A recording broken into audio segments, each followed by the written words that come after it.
महोदय जी, आदरणीय शिक्षकगण एवं मेरे प्यारे सहपाठियों, आपको मेरी तरफ से प्यार भरा सुप्रभात। जैसा कि आप सभी जानते हैं, आप इस मॉडल को देख रहे हैं। इस मॉडल का नाम है इको रेस्टोरेंट। मेरा नाम रिया है, मैं 11वीं कक्षा में क्रिंडी स्कूल की छात्रा हूँ। आप इस मॉडल को देख रहे हैं, ये कितना प्यारा बना है। प्यारा क्यों नहीं बनता, इसके लिए बहुत मेहनत लगी है। अगर आप जानते ही हैं, अगर किसी कार्य को बहुत मेहनत और शिद्दत से करे तो वह कार्य बहुत अच्छा लगता है। उदाहरण आपके सामने है। अब मैं आपको इस मॉडल के बारे में बताती हूँ। इस मॉडल को प्रस्तुत करने के लिए मुझे मिस्टर राहुल सर द्वारा अवसर मिला है। इको रेस्टोरेंट फ्रेंच भाषा की शब्द से लिया गया है। इको रेस्टोरेंट का मतलब होता है जहां पर लोगों को भोजन की सुविधा दी जाती है। इको रेस्टोरेंट पर्यावरण के प्रति लोगों को जागरूक करता है और यह अपने प्रभाव को कम करने के लिए तरह तरह के कदम उठाता है। अब इको रेस्टोरेंट के इतिहास के बारे में बताती हूँ। ब्लेगर नामक व्यक्ति ने बनाया था, जो सूप विक्रेता थे। इको रेस्टोरेंट हिमाचल प्रदेश में सबसे पहले यह नीति विकास और निर्माण की गई है। सबसे पहले 2005 पारिस्थितिक नीति। इस नीति का उद्देश्य जैव सांस्कृतिक परंपराओं को अनुभव करना है। और नंबर 2, 2016 संशोधन। इस संशोधन का उद्देश्य स्थानीय प्राकृतिक संसाधनों को अनुभव करना है। 2013 सतत विकास नीति। इस नीति का उद्देश्य कर लाभ और प्रोत्साहन रुकावट को व्यवसाय से आगे बढ़ाना है।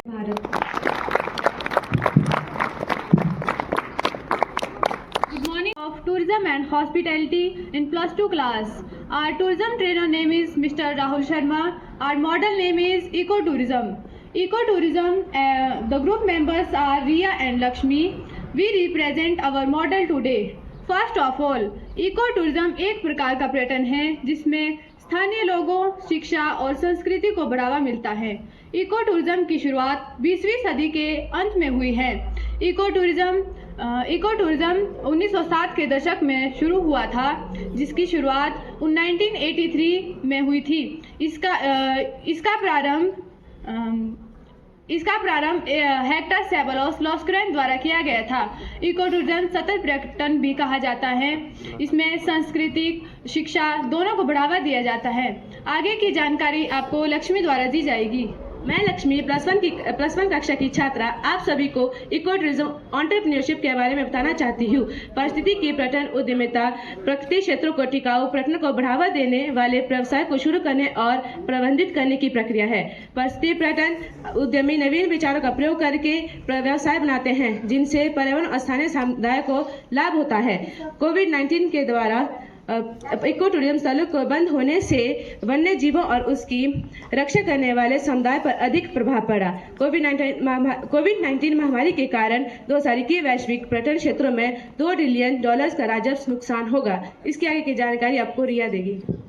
मैं रिया राणा +2 कक्षा की छात्रा। इकोटूरिज्म के भारत में कैसे आया? हिमाचल प्रदेश वन विभाग ने साल 2001 में इको टूरिज्म नीति अपनाई। पर्यटन मंत्रालय ने इको टूरिज्म को बढ़ावा देने के लिए राष्ट्रीय रणनीति अपनाई। धन्यवाद। जय हिंद, जय Bharat. Teachers and good morning everyone. My name is Kashish. I read in +1 class. I read in Government Senior Secondary School, Tindi.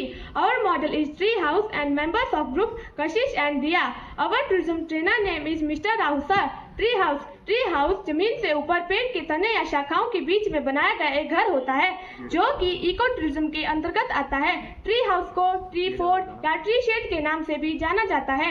Tree house की शुरुआत रोमन संस्कृति में 1ली शताब्दी में हुई थी, जो कि रोमन सम्राट गयुस सीजर ने की थी, जिन्हें कैलिगुला भी कहा जाता था।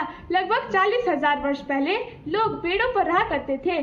पेड़ों पर रहना और इनको देखना दोनों ही बहुत आकर्षित है। भारत में अनेक राज्यों में ट्री हाउस है, जैसे कि केरल, महाराष्ट्र, तमिलनाडु आदि। हिमाचल में भी अनेक स्थानों में ट्री हाउस है, जैसे कि शिमला, जीभी, मनाली आदि। हिमाचल में ट्री हाउस की शुरुआत इको टूरिज्म के मकसद से की गई थी। इसकी जानकारी अब आपको दिया जाएगी। धन्यवाद। 12वीं कक्षा की छात्रा आप सभी को ट्री हाउस के फायदे के बारे में बताऊंगी। ट्री हाउस ट्री हाउस मानसिक स्वास्थ्य की समस्या को कम कर सकते हैं। ट्री हाउस के द्वारा हम अपने तनाव के स्तर को कम कर सकते हैं। ट्री हाउस में रहने से हम लोगों को पर्यावरण की रक्षा तथा इसके महत्व के बारे में बता सकते हैं। ट्री हाउस में रहने से हम में अच्छा महसूस होता है तथा हम आनंद लेते हैं और शांति प्राप्त करते हैं। ट्री हाउस में रहने से हमारा जुड़ाव प्रकृति के साथ बना रहता है। हिमाचल प्रदेश में 2013 में सतत विकास के अनुरूप ट्री हाउस को एक व्यावसायिक रूप में देखा गया है, जिससे कि वहाँ के स्थानीय लोगों को बहुत लाभ हुआ है, उन्हें रोजगार के अवसर प्रदान हुए तथा उन्हें उनकी आय में बढ़ोतरी हुई है। उद्देश्य: ट्री हाउस को बनाने का मुख्य उद्देश्य पर्यावरण को बिना क्षति पहुंचाए लोगों का मनोरंजन करवाना, उन्हें शांति प्रदान करना तथा उन्हें अच्छा महसूस कराना है। इसके कारण हमें प्रकृति के बारे में जानने का अधिक से अधिक मौके मिलते हैं। ट्री हाउस में रहने से हमें अच्छा महसूस होगा, हमारा स्वास्थ्य अच्छा बना रहेगा, जिसके कारण हम कम से कम बीमारियों से ग्रसित होंगे। आमतौर पर देखने को मिलता है कि शहरों में अधिकतर लोग प्रदूषण से बचने के लिए ऐसी जगह पर जाना पसंद करते हैं जहां का वातावरण शांत हो, उन्हें अच्छा महसूस हो तथा वह प्रदूषण रहित हो तथा शांति और मनोरंजन प्राप्त हो। इसके अंतर्गत मैं आपको कहना चाहूँगी कि ये सब जो हमारे ट्री हाउस के अंतर्गत आता है, यदि हम अपने पर्यावरण को प्रदूषण रहित रखेंगे तो इसमें हमारा ही फायदा है और हमारा स्वास्थ्य भी बना रहेगा। धन्यवाद। आशा करती हूँ आपको हमारा ये मॉडल पसंद आया होगा। पसंद क्यों नहीं आएगा, क्योंकि हमने इतनी मेहनत जो करी है।